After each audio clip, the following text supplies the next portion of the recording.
Bonjour, bienvenue sur la chaîne Astrolunaire by Elsa. Aujourd'hui, nous allons parler de la pleine lune du 31 octobre qui aura lieu en Taureau à 15h50 heure de Paris, donc dans l'axe Taureau-Scorpion. Comme vous le savez, la pleine lune, c'est une opposition entre le Soleil et la Lune. Donc cette dernière aura lieu à 8h38 du Taureau. Je vais vous lire le petit passage du livre Symbole Sabian, le sens des 360 degrés du zodiaque de Dan Rudhyar, afin d'y voir un petit peu plus clair. Donc le 8e degré du Taureau représente un traîneau sur une pente vierge de neige. Dominante, il est important de devancer certaines situations prévisibles et de s'y préparer. Ici se combinent deux éléments, le traîneau, produit de l'artisanat traditionnel, et notre aptitude à anticiper une situation future et donc à s'y préparer. Cette aptitude rattache ce symbole à celui du 7e degré du Taureau. En effet, la Samaritaine, quoiqu'elle n'en eût pas conscience, était apte à recevoir une révélation concernant l'état futur de l'évolution humaine. Chacun devrait être prêt à utiliser les connaissances et les compétences léguées par le passé pour répondre aux exigences d'une étape à venir. À ce stade, nous devrions réaliser l'importance que peut avoir une imagination tournée vers l'avenir, mais aussi le fait de se fier au déroulement naturel des choses. Les planètes rétrogrades sont Uranus, Mercure et Mars. Comme je le disais au début de la vidéo, cette pleine lune a lieu dans l'axe Taureau-Scorpion. Donc deux signes opposés mais qui se complètent pour autant.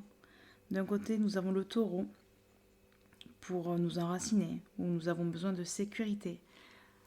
Alors que le Scorpion travaille davantage dans l'invisible. Il n'est pas matérialiste, il ne s'attache pas au superflu.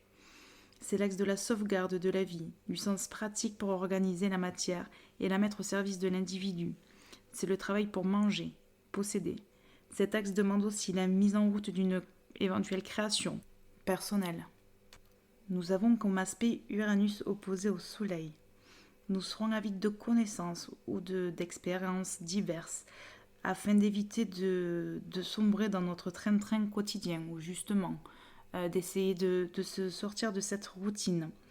Nous allons avoir besoin d'indépendance car peut-être il est possible que nous nous sentons bloqués dans une relation, dans un travail, dans une certaine situation. Uranus, c'est l'expérimentation. Cette dernière planète se trouve en maison 1. Donc on nous demande d'expérimenter de nouvelles façons d'être nous-mêmes, d'éviter d'être peut-être individualiste ou de vouloir à tout prix changer l'autre, de s'adapter à de nouvelles situations. Nous avons également Mercure, carré à Saturne et Pluton. Nous serons sûrement obstinés, on aura tendance à imposer nos idées, quitte à brusquer notre entourage. En parlant de l'entourage, on aura sûrement peut-être des difficultés à supporter. On sera peut-être dans la provocation. Cela cacherait-il une certaine inquiétude? Avec Saturne, on nous demande d'apprendre. Saturne, dans le thème de cette pleine lune, se trouve en maison 11. On nous demande d'apprendre à être moins personnel, moins sentimental, trop axé sur notre sécurité affective. On s'obstine. Il faudrait s'ouvrir davantage aux autres, de développer l'amitié au lieu de penser à l'amour avec un grand A, de s'adapter au lieu de résister au changement, de redéfinir nos objectifs affectifs peut-être. Avec un Mars carré à Jupiter et Pluton, par là nous aurons des difficultés avec l'autorité, une attitude peut-être provocante à entretenir un certain conflit, à attiser tout ça. Attention à ne pas être trop virulent, à aller dans une certaine violence. Ne soyez pas trop dur, même envers vous-même.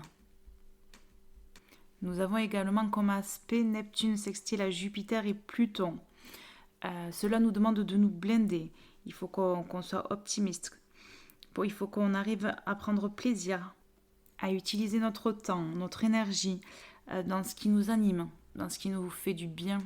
Il faut se faire confiance et s'armer de notre lucidité.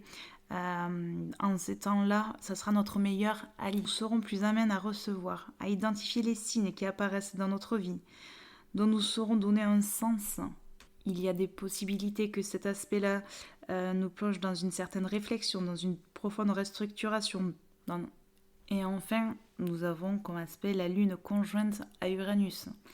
Cette conjonction qui se trouve dans le signe du Taureau peut donner de la lenteur et une certaine raideur, voire même, je reviens dessus, un peu d'obstination. Toutefois, nous allons déborder d'imagination. Merci d'avoir pris le temps d'écouter cette vidéo. Je vous souhaite une bonne pleine lune et à bientôt.